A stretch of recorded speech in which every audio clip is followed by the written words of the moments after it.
Has the Hamas-Israel ceasefire broken down in Gaza?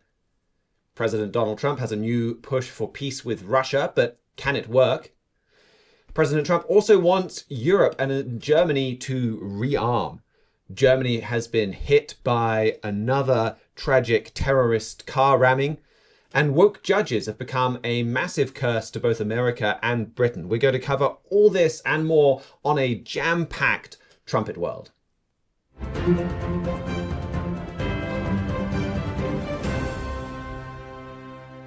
Think about that massive statement. Let me repeat it. For me, this raises red flags about Trump's approach to international affairs. Well, now, in this dangerous world, you've got a lot of international terrorists. And many of them are not called that, but they probably should be. Mr. Trump really does not want a war. But sometimes you can't avoid that. That's what happened with the Jews. What else could they do?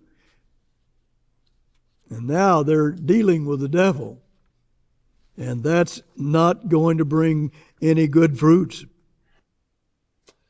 Welcome back to Trumpet World. I wanted to introduce the show with that clip because so much of today's show is all about Donald Trump's approach to international affairs. And that was Trumpet Editor-in-Chief Gerald Flurry on the peace deal that Donald Trump pushed Israel into signing with the Palestinians. He gave a whole Key of David show on that subject. And one of the major points that he raised was, well, this raises serious questions, serious doubts about President Trump's approach to peace and peace deals.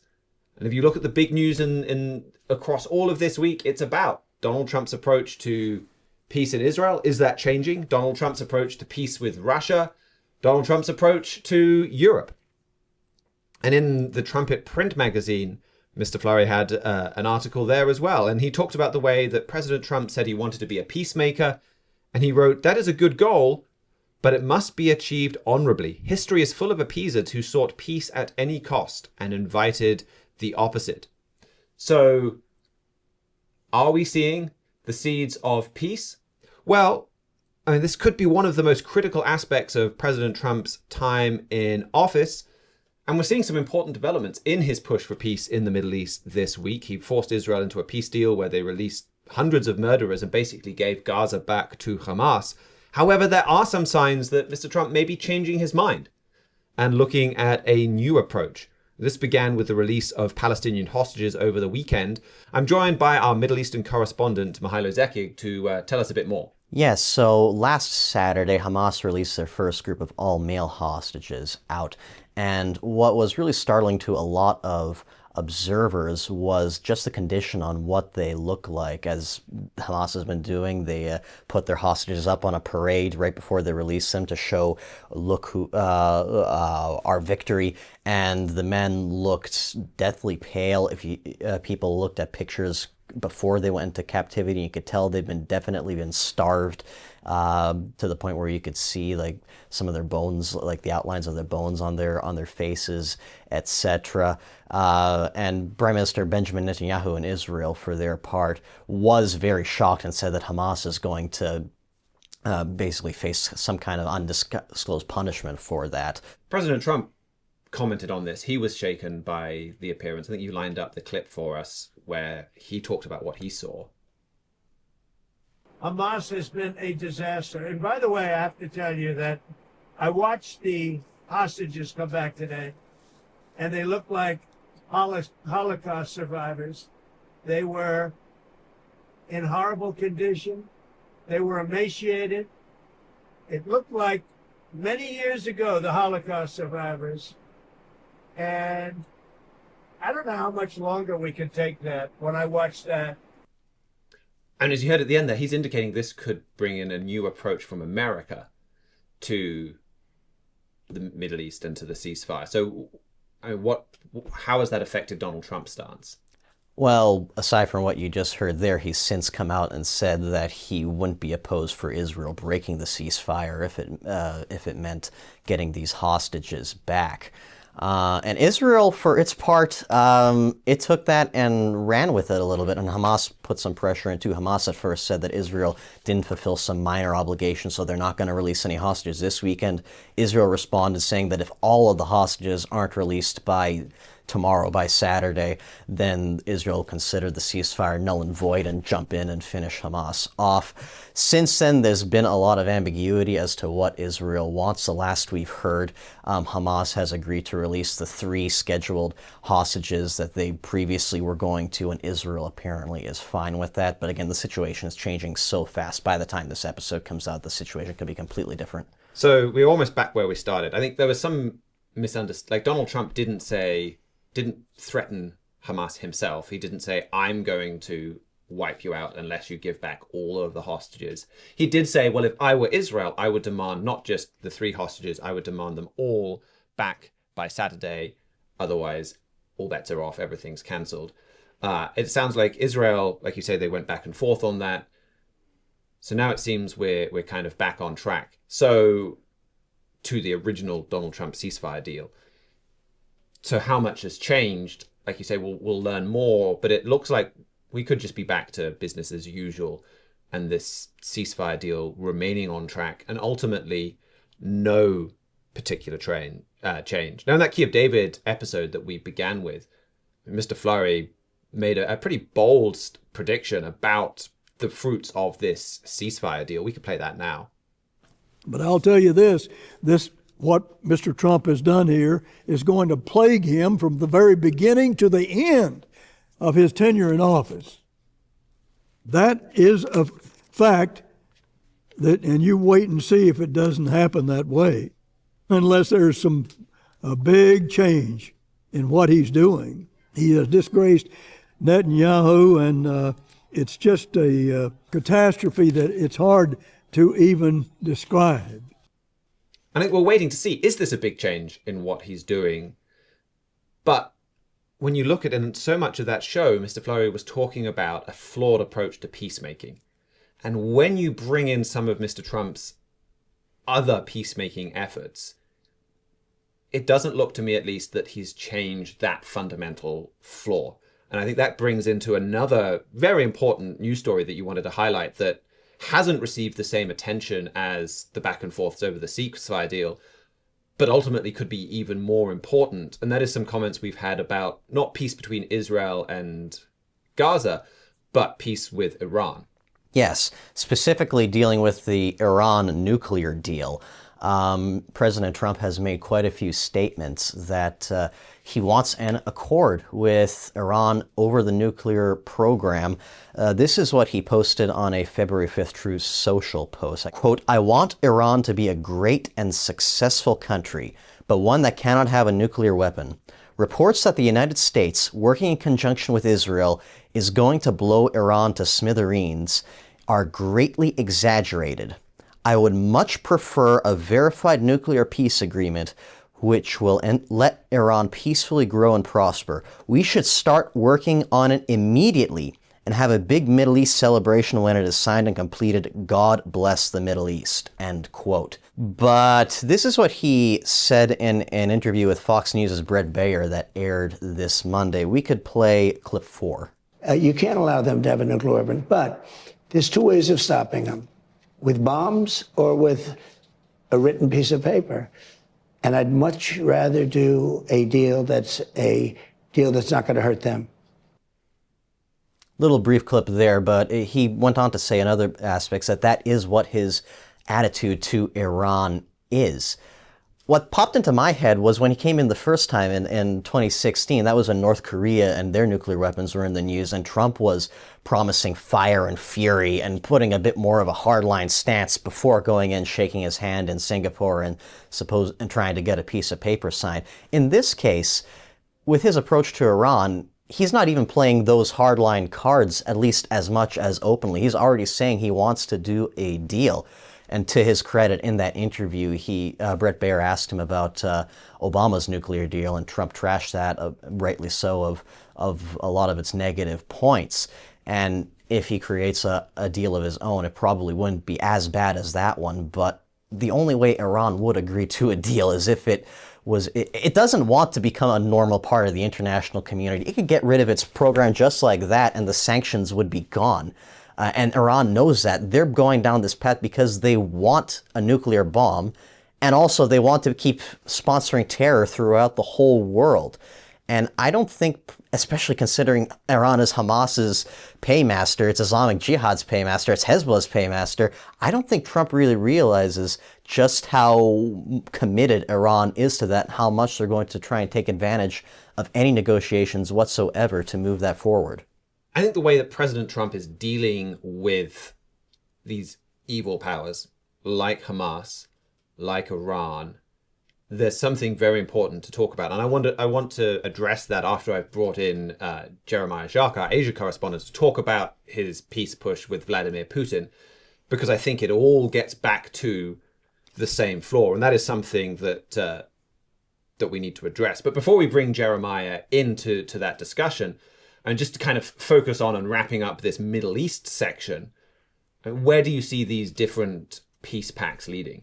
There's a lot of rumors going around that this may be a part of a quid pro quo, that Trump forces Israel's hand. Maybe they give him some concessions in Gaza, etc. But on the other hand, Israel stays out of any Iran nuclear deal going on. And if people would like to learn more, in our latest print edition of the magazine, Mr. Fleury has an article, President Trump Betrayed Israel.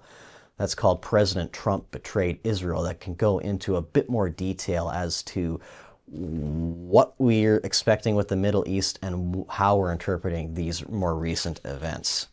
And I'd also just mention Trumpet Editor-in-Chief Gerald Flurry's free book, America Under Attack.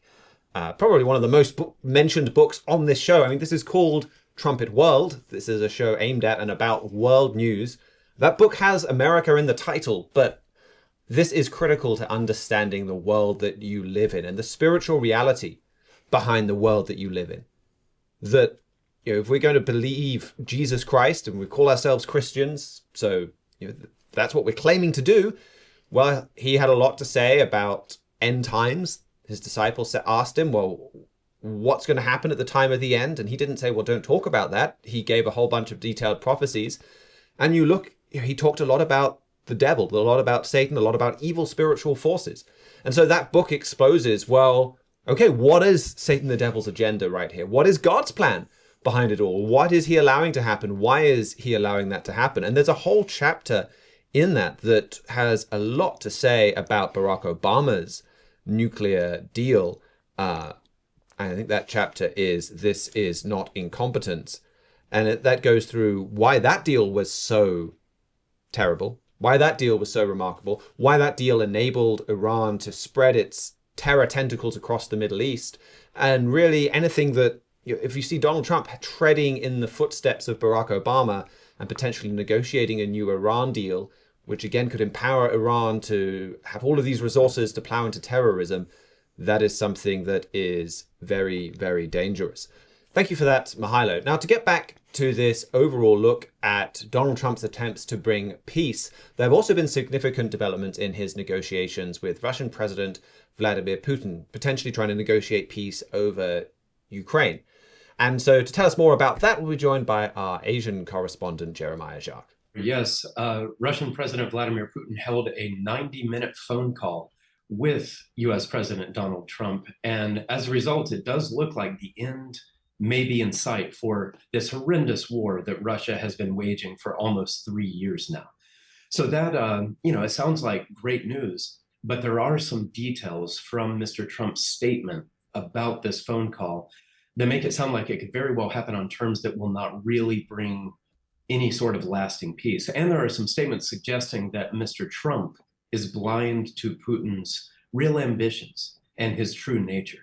So this call took place on Wednesday, and President Trump posted about it on Truth Social that day. In one section of his post, he said, quote, "We want to stop the millions of deaths taking place in the war," end quote. So, I think everyone can agree that that sounds like a great idea. Although the number that he's using there, millions, isn't factually accurate, even if you go by the most hyperbolic estimates. But anyway, Mr. Trump continued from there saying that he would call the leadership of Ukraine to, quote, "inform him of the negotiations. So clearly, this deal that President Trump is working toward doesn't even pretend to factor in Ukrainian interests. Instead, Ukraine will be informed of what will happen. And some of Trump's officials have come out in the days since, and they've given more details about this. Secretary of Defense Pete Hegseth said Ukraine won't regain the territory that Russia has violently seized. Russia can keep that. And he also said the U.S. doesn't have any business trying to stop Putin's continued efforts to take more, and that it should just be left to someone else to do that if somebody else wants to try to stop Russia. So all of that, I think, is alarming to hear for those who understand even the most basic lessons that history teaches about what happens when aggressors are not stopped and when they are instead appeased and even rewarded for naked aggression and war crimes. This stance from the Trump administration, if it shapes up to be what it seems like it is shaping up to be at this point, then it's hard to see how that's not just a dangerous capitulation to Russia. And some of Trump's officials have even been asked if there's anything at all that Russia is expected to give up as part of these negotiations.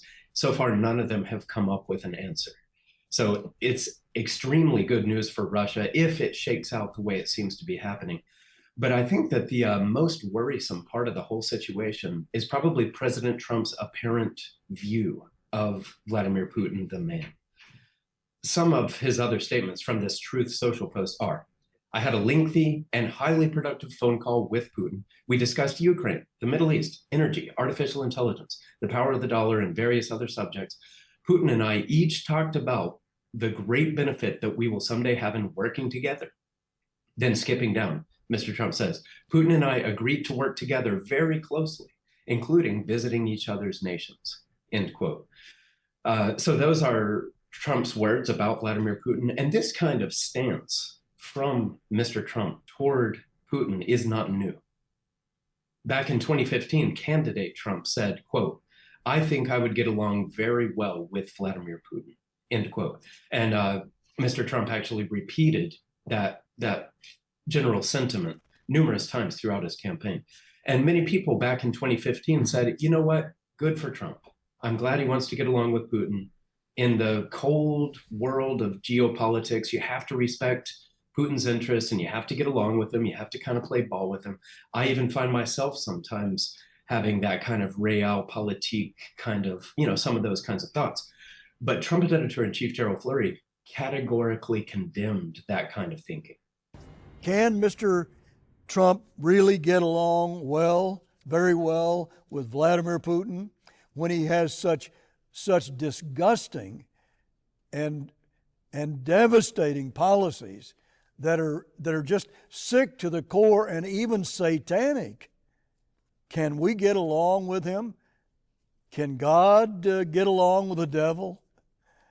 We need to think about that because this is the real world that we're talking about. Vladimir Putin has killed in far excess of 160,000 of his own people in Chechnya. Now, that would be somewhat like Washington, D.C. deciding they're going to kill 160,000 people in New York, for example, the state of New York. And Putin's conduct inside Russia, well, you also have to look at the more than 130 journalists that he has murdered since he has been president. And he has just taken total control over the media.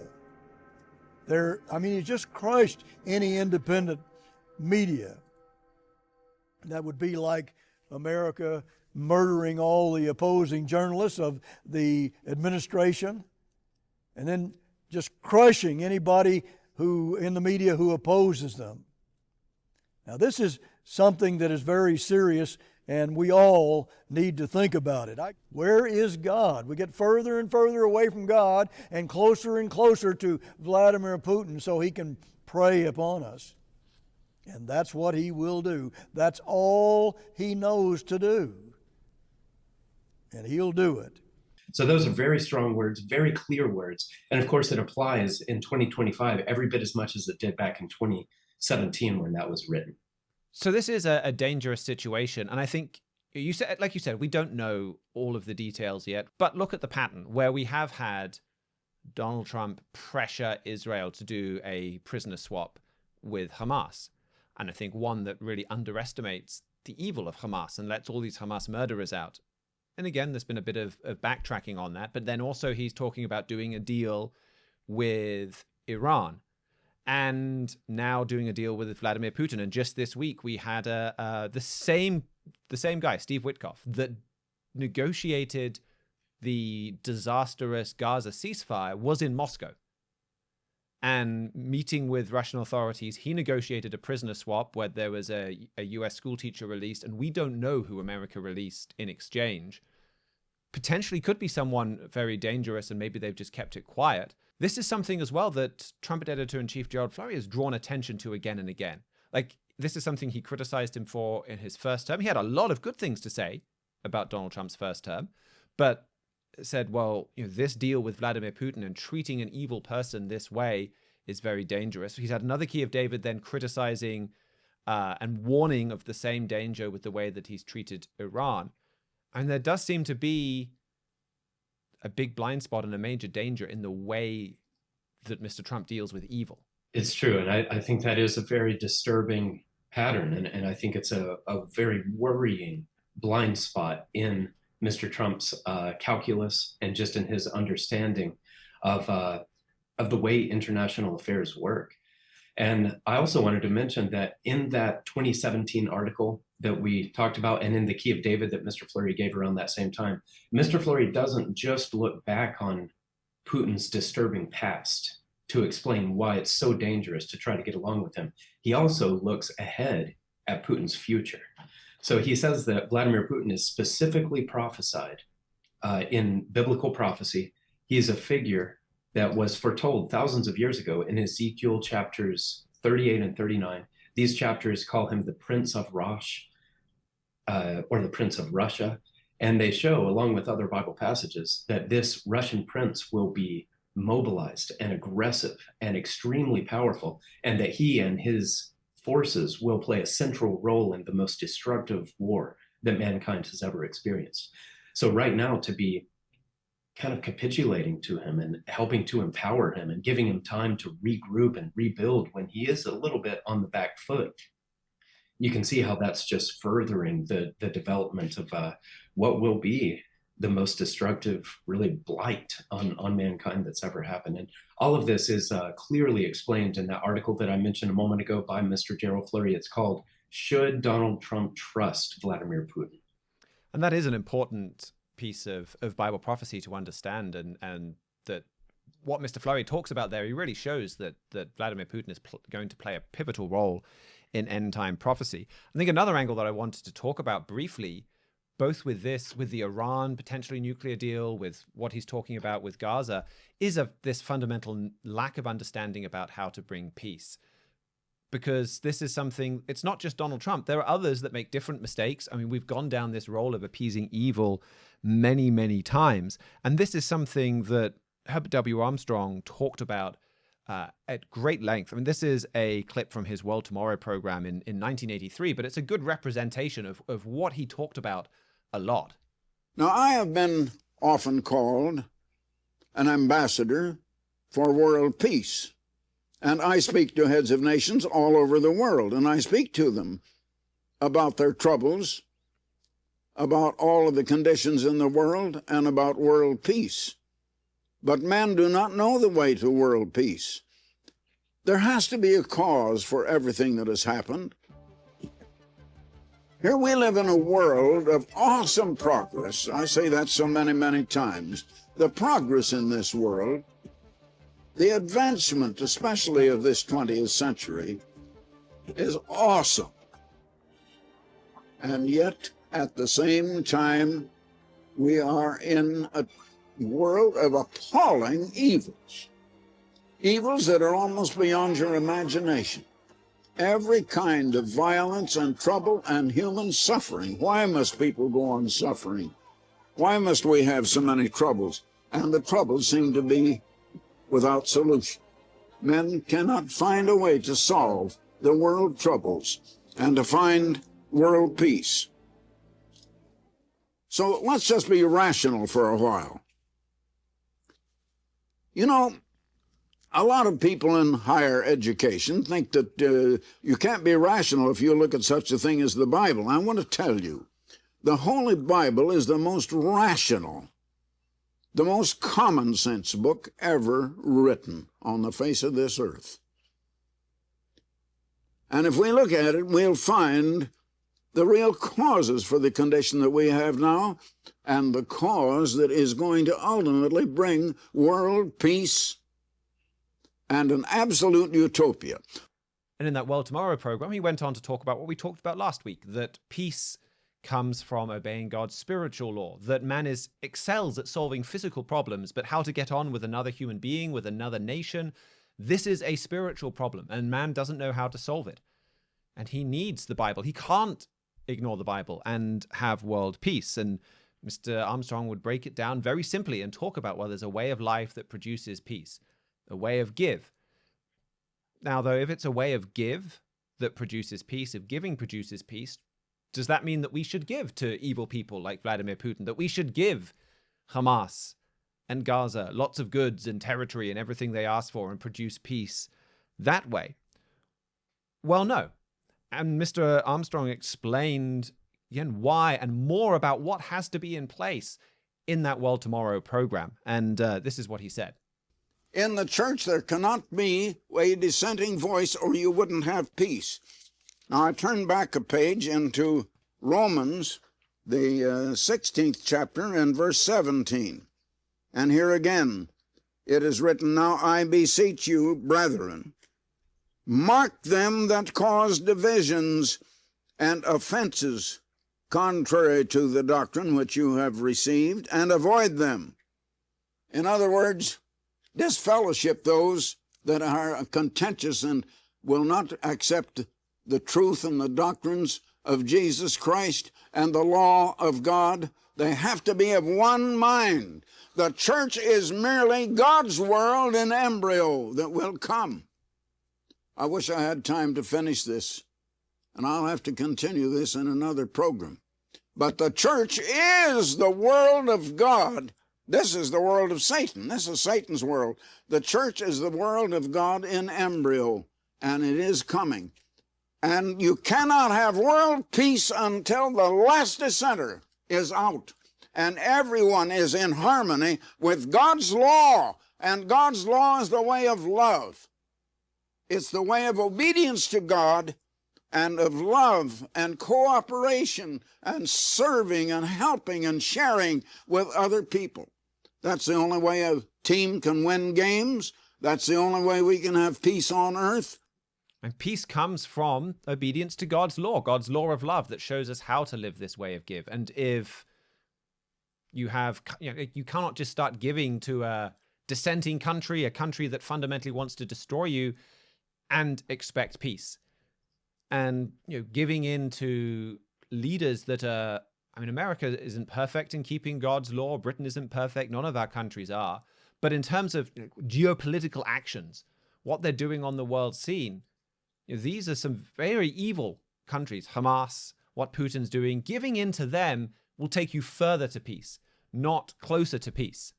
And ultimately, though, a world in harmony with God's law, that is coming, but that's something that only God can bring about. And we have a lot more on this, on the way to peace, and even on the message that Mr. Armstrong brought in our free booklet, The Way of Peace, Restored Momentarily.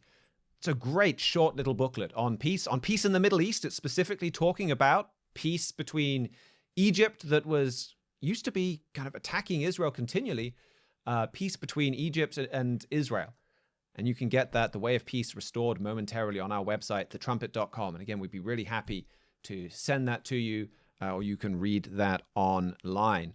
But it's been a really busy week all over the world. You had a few more stories to bring to us, Jeremiah.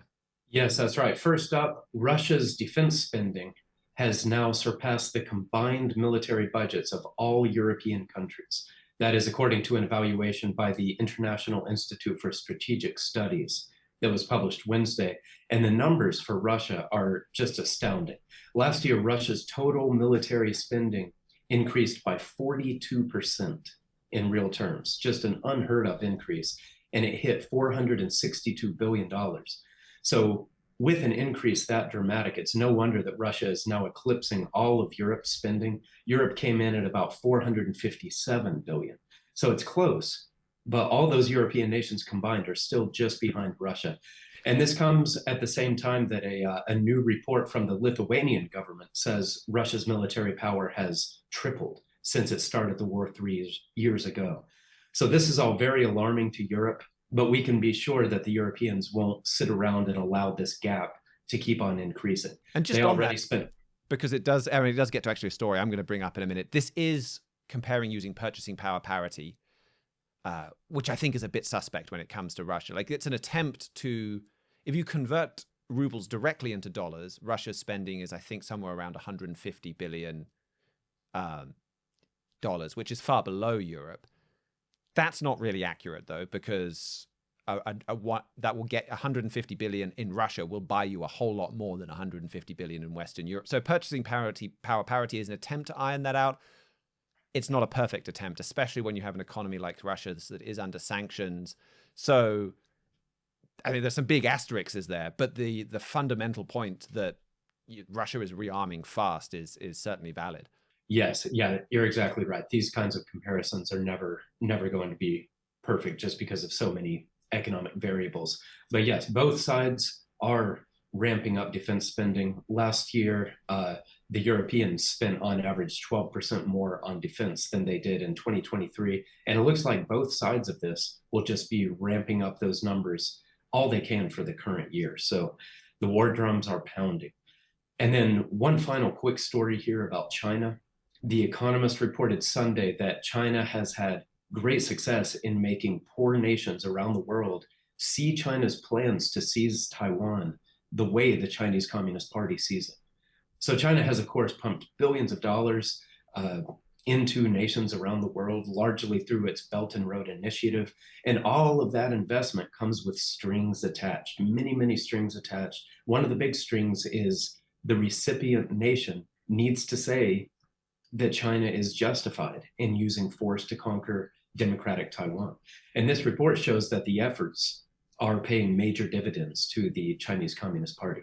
The Economist published a map showing the countries who now back China's illegal ambitions. And it's very sobering to see all of Africa. I think it may be every single African nation, and most of Central and South America, and a great deal of Asia siding with these bullies in the Chinese Communist Party. Altogether, it's 119 countries around the world that back China's claims.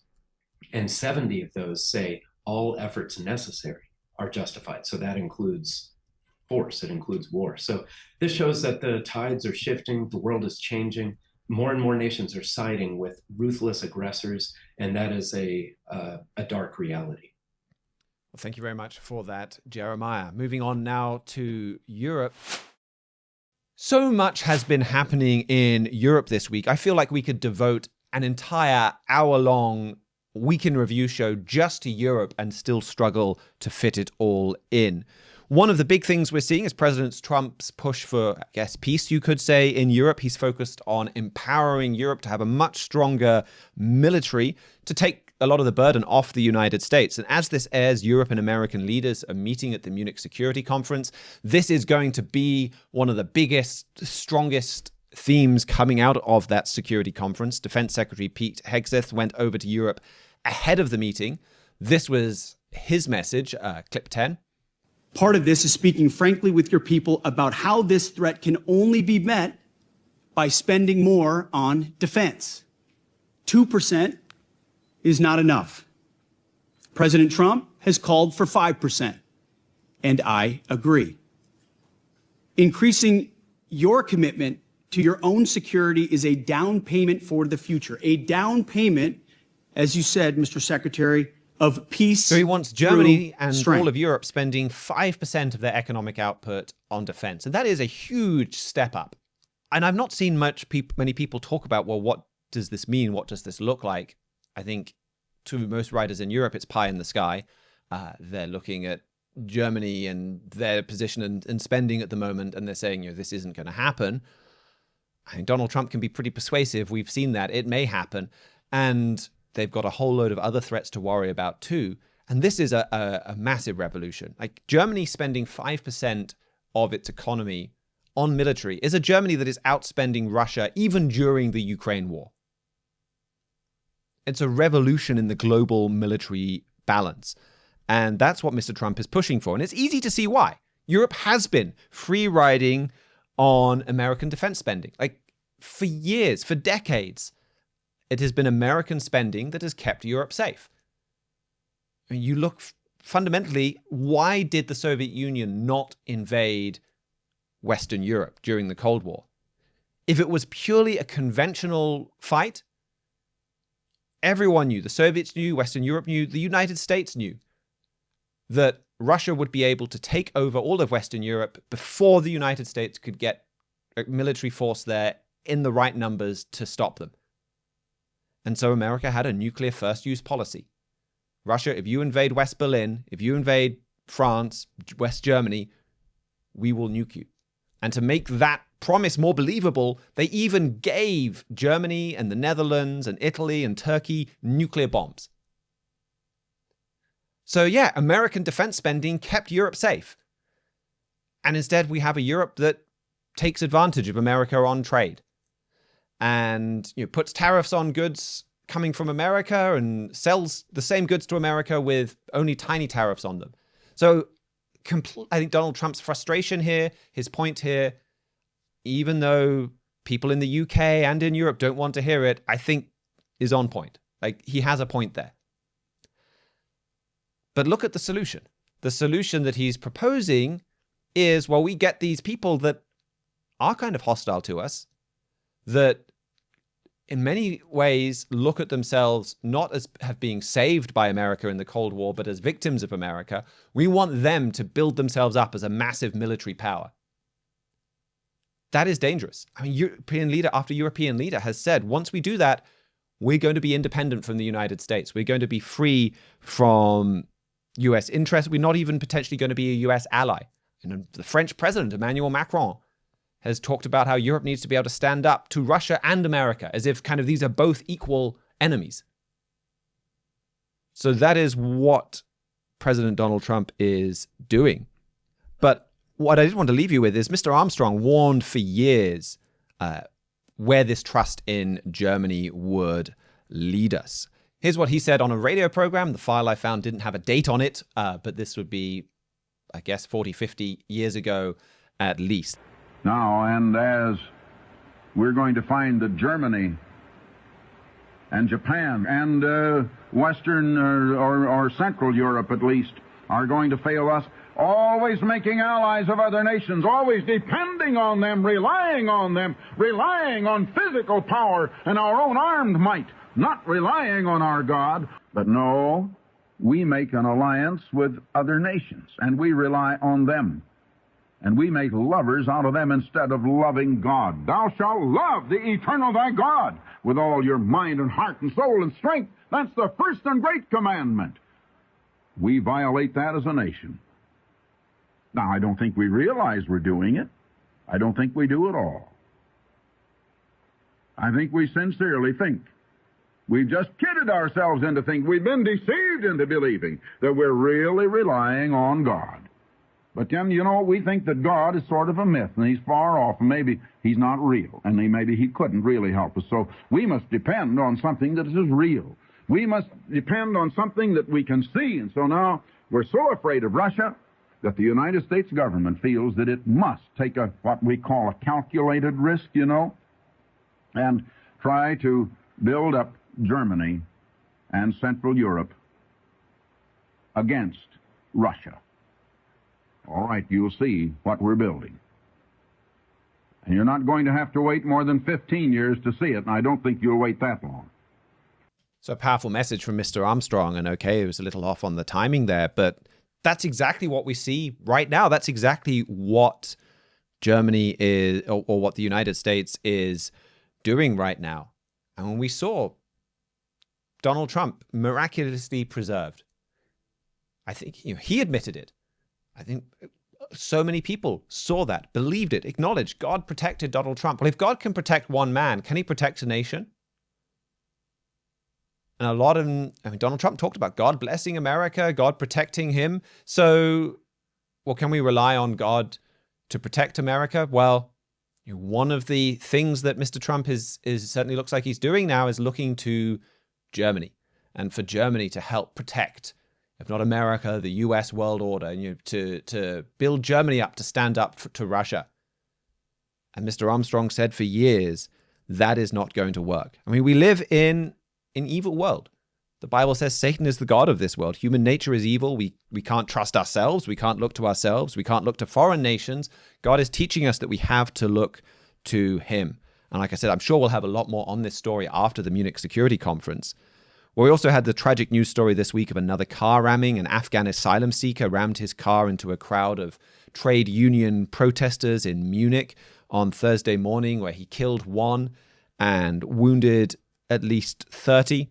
The police said that he drove past, he had like a white Mini Cooper, I think. He drove past a police car, he accelerated into the crowd. Police shot at the vehicle. They eventually got the driver, they arrested him. They found out he was this 24-year-old Afghan. He arrived in 2016. His asylum application was rejected. But the government, they decided, I guess, to be extra compassionate. They allowed him to stay. Leading up to the attack, he was sharing Islamist content online. He was known to the authorities for theft and drug offenses. And this is becoming a dangerous pattern in Germany. This terrorist attack comes a few weeks after an Afghan migrant stabbed a 2-year-old boy and a man in a knife attack against a kindergarten group. Comes from Afghanistan and decides he wants to murder kindergartners. 2 months before, you have a Saudi immigrant driving a car through a large crowd at a Christmas market in Magdeburg, killing 3, injuring a whole lot more. I mean, you can understand why Germans are upset. And of course, they've got an election now just over a week away. This is going to have an impact on that election. Mr. Fleury has talked again for years about these kind of attacks on Germany. And this is what he had to say about these terrorist attacks changing Europe. I think this was back in 2016, Kiev David. But people ask, well, how do you fight this? Or will we ever win the war against Islamic terrorists? Those are questions that have been asked in just the recent incident, the recent attack. But I want to show you today that there is a nation that is going to lead in the destruction of radical Islam. And I'm going to show you also that there's an individual who's going to lead that charge and do a lot of damage in the process. Islamic terrorism is going to be defeated. And I'll show you in minuscule detail just how that's going to be done today, and also send you literature that will prove all of this to you and make it really very clear. It's not something that's hard and difficult to understand. So a solution is coming to this very real problem of Islamist terror for Europe. I mean, you've got to think after these dribs and drabs of attacks. I mean, there have definitely been bigger attacks in the past, but it's just one after another. And Germans are saying, well, what is the solution?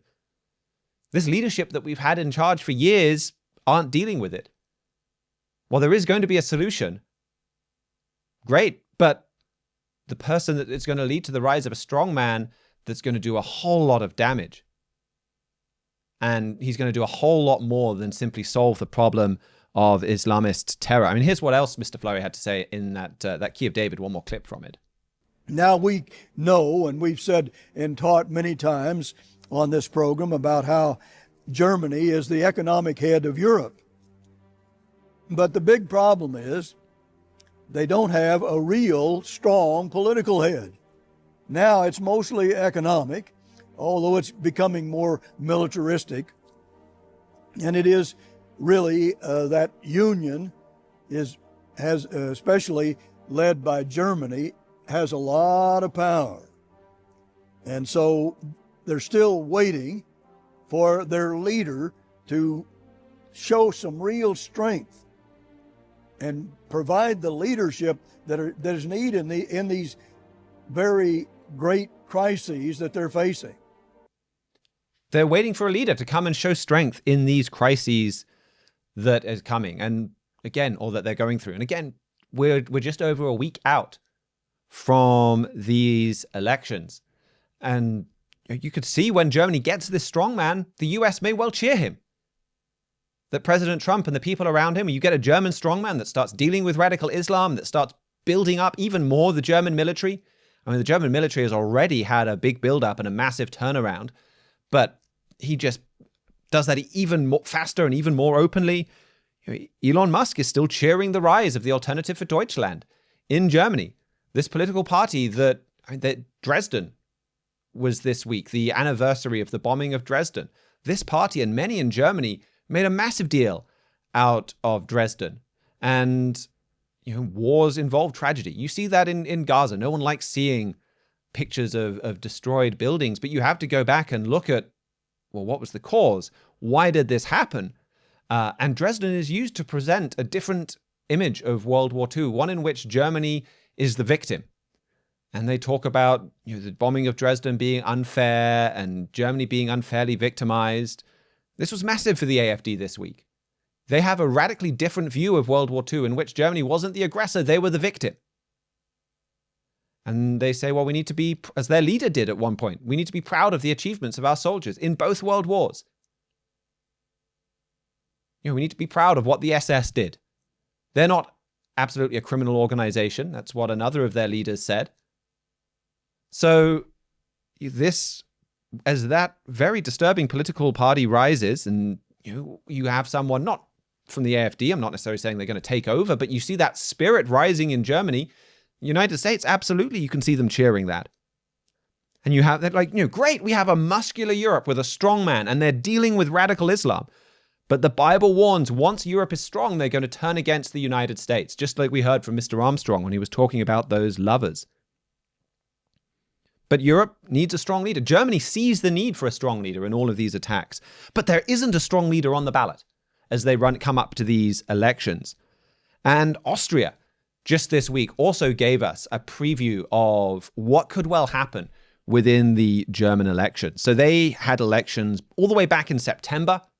The far-right one, the Freedom Party of Austria, this party that was founded by two former SS members, they came in first place, but they didn't have enough seats and enough of the vote to govern by themselves. They needed a coalition partner.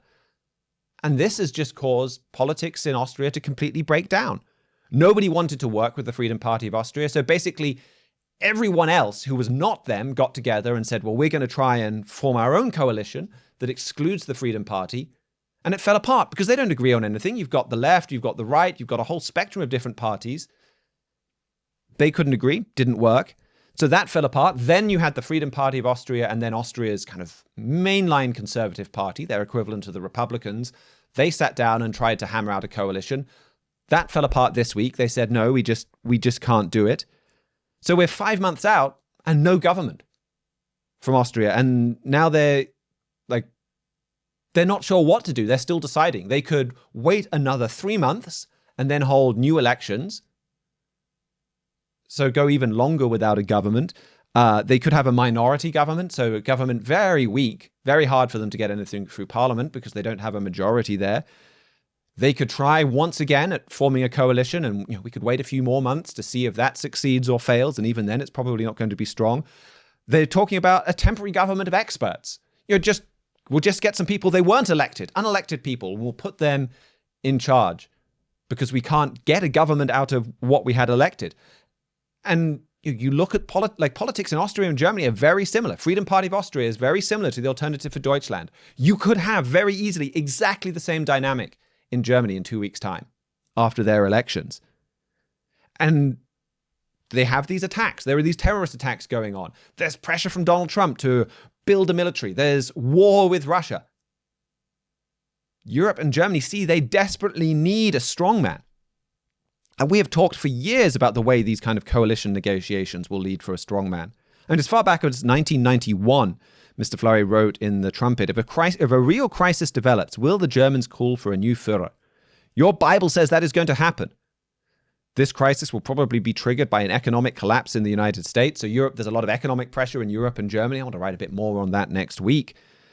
But he's pointed to, for years, the way that you could have this man take power through coalition negotiations. We've got a compilation of several times that he said this on the Key of David that we can play for you.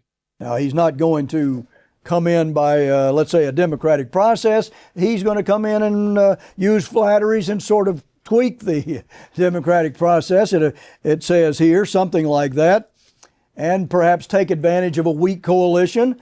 But he's going to come in by flatteries.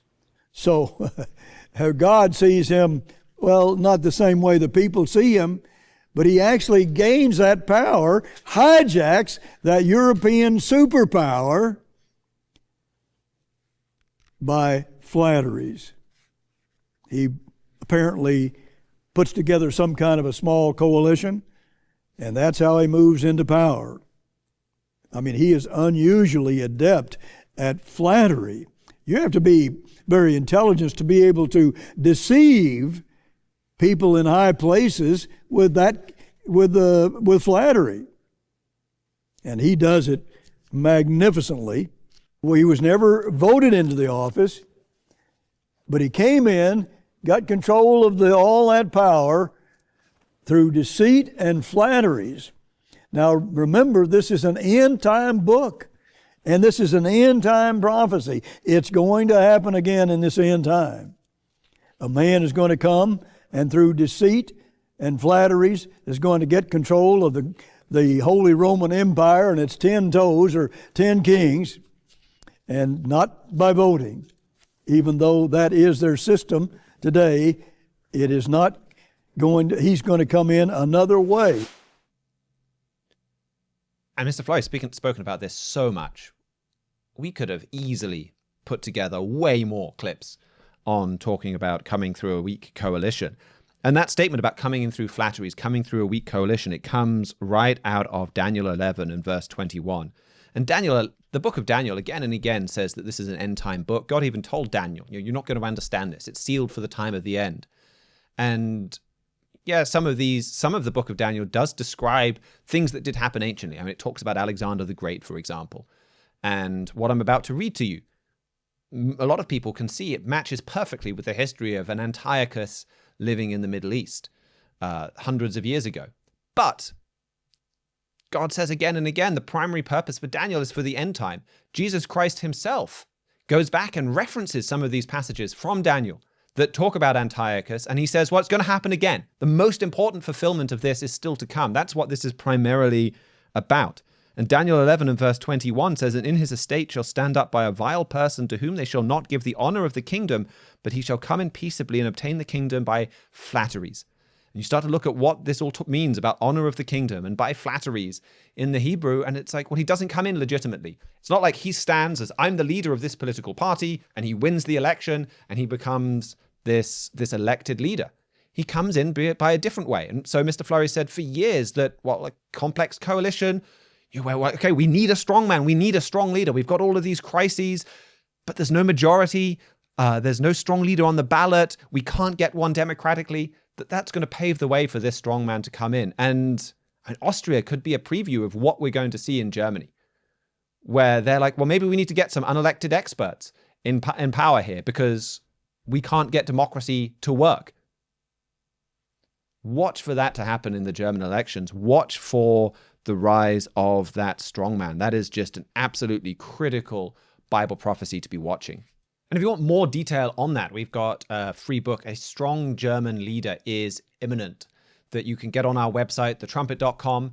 We'd be more than happy to send you your own free copy, or you can read that online, and that will show you why we're watching for a strong German leader. I mean, I've given you the briefest overview of just one or two scriptures today, but don't take my word for it. Prove it from the Bible for yourself that we need to watch for this strong leader in Europe and that he plays this critical role in end-time Bible prophecy.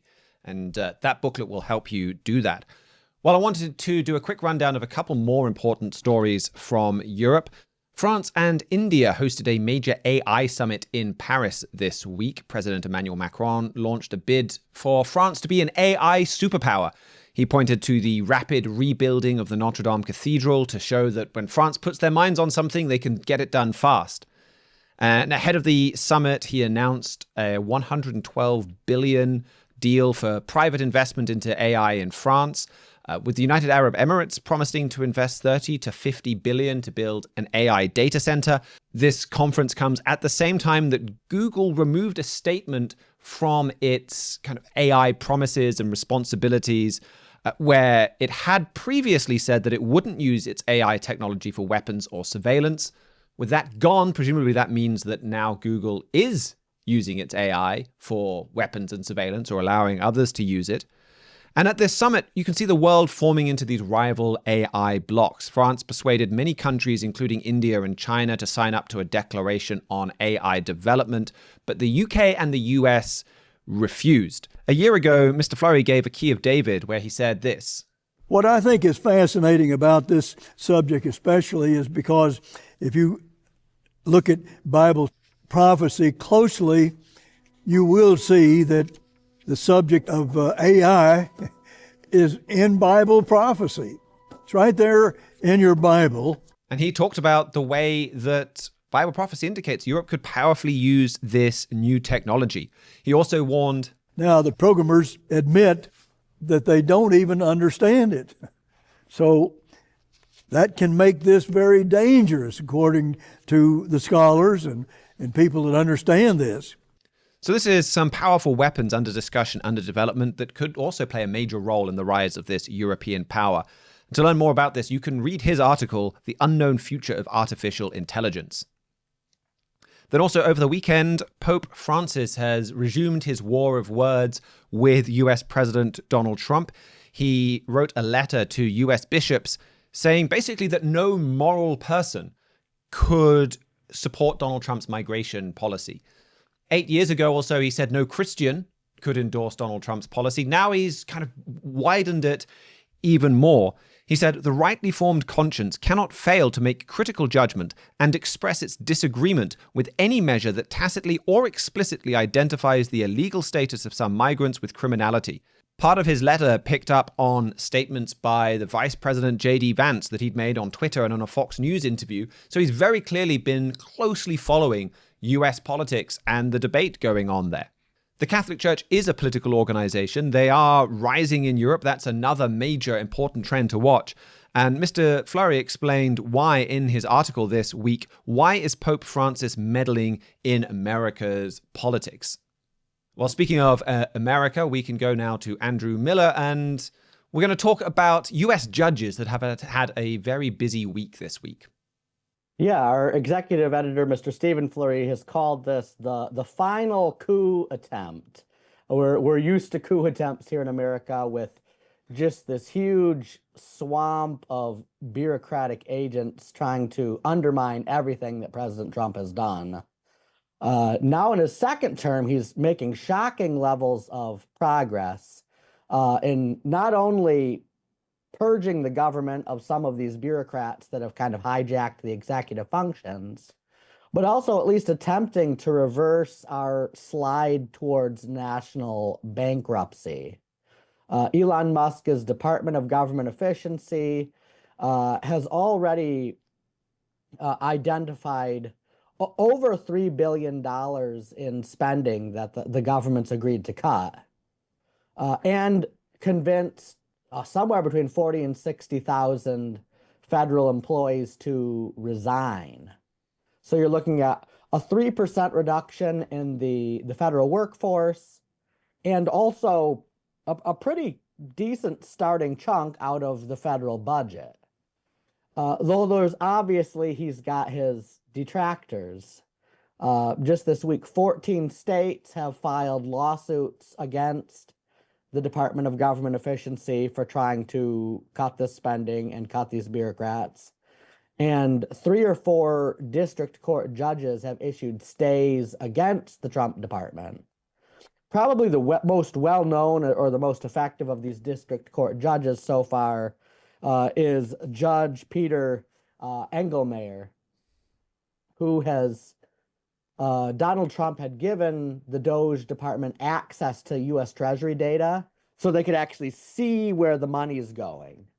And so Engelmayer's issued a stay saying that because Elon Musk and the Department of Government Efficiency are not actually part of the U.S. government, not positions confirmed by the Senate, that what he's doing is unconstitutional and he needs to be barred from access from all this data, and needs to stop trying to cut the spending and cut the just the bureaucratic bloat in the government. Now, articles of impeachment have already been filed against Engelmayer, and we'll see how those go. But I really think this is one of the showdowns that will be heading to the Supreme Court soon. Last year, we highlighted, our editor-in-chief did an article on the Supreme Court supporting Donald Trump. And I did, I think, 4 or 5 sidebars for that article. And between the two, it highlighted a couple really high-profile Supreme Court cases that have really been clarifying what we call in America unitary executive theory. It's what Article 1 of the Constitution says, where since the executive branch of the U.S. government's in charge of making the laws, and the only person in the executive branch, the only office in the executive branch created by the Constitution is the president, then everyone else in the executive branch serves at the pleasure of the president. It would be a violation of the separation of powers if they started making laws, because that's Congress' job, or if they started judging court cases, because that's the judicial branch's job.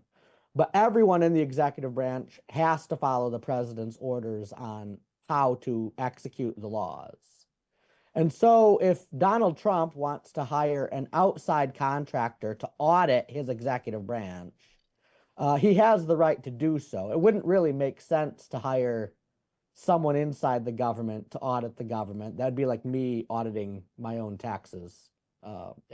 You know what I'm going to say. They're perfect every year. So usually when a company or someone audits, has an audit done, they have someone from outside come in and do the audit. So Trump's thinking like a businessman and having someone outside the U.S. government to come in and audit the U.S. government. You've got these judges, and I think there's 4 or 5 of them now, saying that, like, well, you can't do that because you're outside the U.S. government. And they're trying to make it look like they're preserving the checks and balances. But if you just take it back to the basic principle that the executive branch enforces the laws, the legislative branch makes them, and the judicial branch interprets the Constitution. And since the Constitution says that there's a chief executive, this is really just some judge interfering, coming in and telling the president how to enforce the nation's laws within his own branch of government. He's not doing anything that's violated the separation of powers. This is just making his own executive branch more efficient. And as several good legal analysts at the Federalist and other papers have pointed out, this district court judge, who's a relatively minor official within the judicial branch, is acting like he's the chief of the executive branch. And in past years, he may have gotten away with it. But like I said, there were 2 big Supreme Court cases last year. One that specified that Donald Trump is immune from prosecution for constitutional actions taken within his purview. And another one knocking down the Chevron doctrine, which says that executive agencies can kind of like make laws from the defense, that really makes me and a lot of other people think that the Supreme Court is going to get involved in this stay and probably rule that Trump is perfectly within his legal bounds to hire an outside contractor to audit the departments that the American people elected him to oversee. And it seemed this is a question of democracy, because if the president, like you say, he's the only elected official in the executive. So if the president cannot control the executive, there is no way for voters to control the executive. It could be very hard to make any changes otherwise. Right. That's why we so often call the bureaucracies the fourth branch of government. Um, in that you've got these agencies like the EPA, who Congress passes a very vague law to make sure the water's clean and then doesn't tell anybody what that means. Then the EPA is the department in charge of interpreting what it means to make the water clean, and they start micromanaging all the nitty-gritty detail. If there's too much phosphates in your ditch, that they can come in and start telling farmers what to do on their property and just do all these tremendous regulations. And this really is a global curse. Like these activist judges overstepping their bounds. And you look at what it is in the United States, and there's definitely more than the whiff of corruption about justices stepping in and allowing all of this money to continue to flow, and who knows exactly where it's flowing and who's getting kickbacks from that.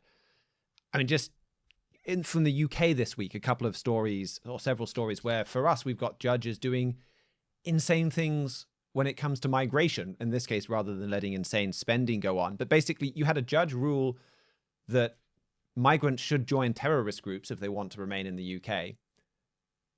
So you had a woman that came into the UK from Nigeria. She applied for asylum 8 times. Case was thrown out every time. Somehow she wasn't deported. She then went and joined a terrorist group, a group that was banned as a terrorist group in Nigeria. She applied again for asylum, and the judge said, okay, you joined this terrorist group purely to gain asylum. However, yes, you're part of this terrorist group. That means that you will face persecution if you go back to Nigeria. Therefore, we cannot deport you. Like, he acknowledged she was trying to play the system and said, well done, you did it, you can stay. You had another judge say, well, you had a family from Gaza applied to stay in the UK under the Ukrainian family scheme. So a scheme set up to allow people from Ukraine to stay in the UK. They were told, no, you can't come to the UK under this Ukrainian scheme because you're from Gaza, like not Ukraine. A judge stepped in and said, well, no, they can come under the Ukraine scheme because they're in a war zone, and so therefore we have to bend the rules and be compassionate. I mean, there you're taking power away from the elected parliament, that whether you agree with it or not, at least there was a vote. At least parliament makes a decision on the Ukraine family scheme and passes a law. Then you've got a judge saying, well, actually, we've decided this law from parliament means that anyone from any conflict zone can move to the UK, which is not at all what parliament ruled on. You had another one where a judge ruled that someone could stay in the UK and not be deported because their son didn't like chicken nuggets. And apparently chicken nuggets were a very common food in the country they were going to be deported to. So it was like, well, your right to family life therefore means that you can stay in the UK. But these judicial rulings have become a massive curse. And what really comes to my mind is so many of these Bible passages and books that we talk about and that we say on this show, they're modern scriptures. They're referring to what is going on right now. Unjust judges and unjust judicial rulings and judicial rulings causing sufferings are such a common theme. Like, I used to kind of wonder about this for quite a while. Like, you look at what these passages say, and this is kind of uppermost in God's mind as some of the problems with our nations. And I think the way that you're seeing a lot of things have been turned around now that Donald Trump has come back, but not the judicial system. I mean, this is something that Mr. Flurry's written a lot about. This is an excerpt from a Key of David program that he gave during Donald Trump's first term in order about the way that judges were abusing their power. And those justices of the Supreme Court and other justices, judges, are there not to change the Constitution, but to interpret it. And instead of trying to become an activist dictator and take away from the legislature and the executive branch and do their own thing. They can do that, but they weren't voted in by anybody, and that must not be allowed, or your Constitution is going to collapse. That's what we're facing. And like you've been saying, the Supreme Court, they're probably going to be quite sane on this. And there's some specific prophecies about the Supreme Court kind of backing up President Trump. But I mean, Mr. Flurry had an article, he called it a nation-destroying problem. corrupt courts are a nation-destroying problem, and I think that's what we're seeing this week. Yeah, well, it's definitely a huge tool that the radical left has and will continue to use to undermine nations. Like, so, at least here in America, conservative judges hold the balance on the Supreme Court. So really the only power bastion the radical left has left is district court judges in these lower courts. And they're definitely using them against Doge this week. And doing exactly what Mr. Fleury in that clip said they shouldn't do, and undermining the law and trying to make new law. This Paul Engelmeyer's not thinking about, like, well, what does the Constitution say about what the president's allowed to do and what the legislative branch is about to do and what's the judicial branch allowed to do. He's just thinking that, like, well, I don't like the fact that Elon Musk is cutting all this spending, so I'm going to tell the President of the United States to stop doing that. And now, because of how our systems worked, I mean, Elon Musk does have to stop looking at those payments, at least for a while, till the Supreme Court can come in and give some clarity on that. But it's kind of the same spirit that makes people not want to do their own interpretation of God's law that is motivating this, like, okay, well, our own derivation of civil law or any law. You just don't recognize any higher authority. You're activist, and that, yeah, like, you inject your opinions into every issue, whether you're the legislator or not. I think that's a really powerful point, that connection. And I mean, I was talking with Philip about your article that you had in the latest Trumpet print about churches getting away from law. And in a lot of ways, this is part of exactly the same trend. But Mr. Fleury had a powerful article a few years ago, America's Broken Judgment, that talks about these courts. And he makes a point that, like, yeah, I'm pretty annoyed about this. I think if you're watching this, that's pretty clear. I'm very annoyed about what these British courts are doing. I guess we tend to not get quite as worked up as what courts in another country are doing, but I still find it very irritating what a lot of these American courts are doing. You look at what God says in the Bible, though, about these judges and what they're doing. He is way more than annoyed. Like, he feels much more intensely about this than I do. I mean, Mr. Fleury says, in God's eyes, just how bad is our court system today? And then he quotes Micah 3, verses 1-3, which says that the judges and the princes, the rulers, it says, you hate good and love evil, who pluck off their skin from them and from their flesh from their bones, who eat the flesh of my people, flay their skin from off them, break their bones, chop them in pieces. And Mr. Fleury writes, God is speaking figuratively and spiritually. His evaluation of our justice system here is likely the grisliest metaphor in the Bible. Could America's courts really be this bad?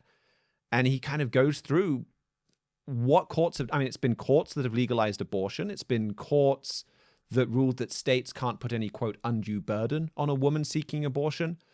That when states have tried to prevent abortion or discourage abortion, courts have stepped in to stop that. You've had courts rule that pornography has to be allowed as protected speech, and that has had massive implications for the entire world.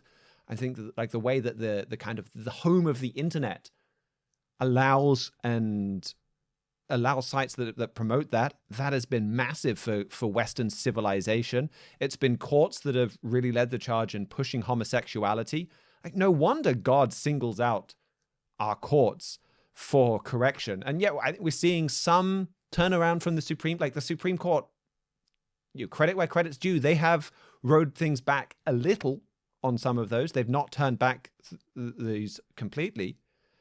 But this is a really, judgment. This is really critical, and it is nation destroying that this has gone wrong, and that courts have gotten this wrong. And I mean, there's some sobering statements in that article for judges. I mean, Mr. Fleury writes that God holds them accountable.